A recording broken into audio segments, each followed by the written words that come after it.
हाथी लगभग 4-5 साल पहले इस क्षेत्र में आया करते थे।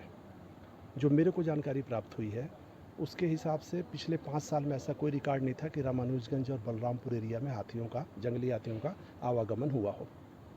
अभी परसों हाथियों का 12 हाथियों का एक दल, जिसमें कि 5 मादा, 4 नर और 3 शावक थे, 3 बच्चे थे।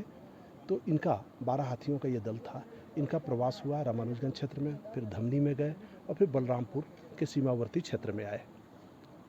कल सवेरे एक शावक जंगल के किनारे कह सकते हैं कि बेहोशी की हालत में दिखा किसी ग्रामीण को, तो उसने तत्काल वन रक्षक को सूचना दिया। विभागीय अमला पूरी तरह से रात भर सतर्क था, लोगों को समझाइश दे रहा था, हाथियों की हर गतिविधि पर नज़र रख रहा था। लेकिन अकस्मात ये सवेरे घटी घटना की सूचना जैसे ही प्राप्त हुई तो हम लोग तत्काल मौके पर गए। कुछ देर पहले उसकी मृत्यु हो चुकी थी।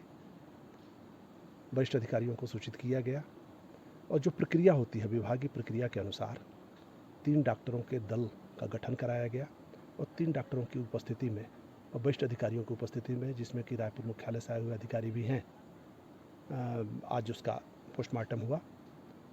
देखकर प्रथम दृष्टि में ही सभी लोग ये मान रहे थे कि स्वाभाविक मौत है। बीमार था, कमज़ोर था बच्चा, लगभग 3-4 माह उम्र रही होगी उसकी। आज डॉक्टरों का भी यही कहना है कि किसी न किसी बीमारी से मरा है।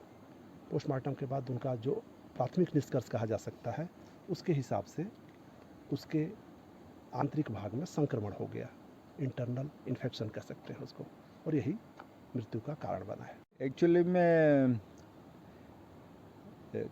एक कल 12 हाथी का दल जो है घूम रहा था, उसमें 3 बच्चे हैं।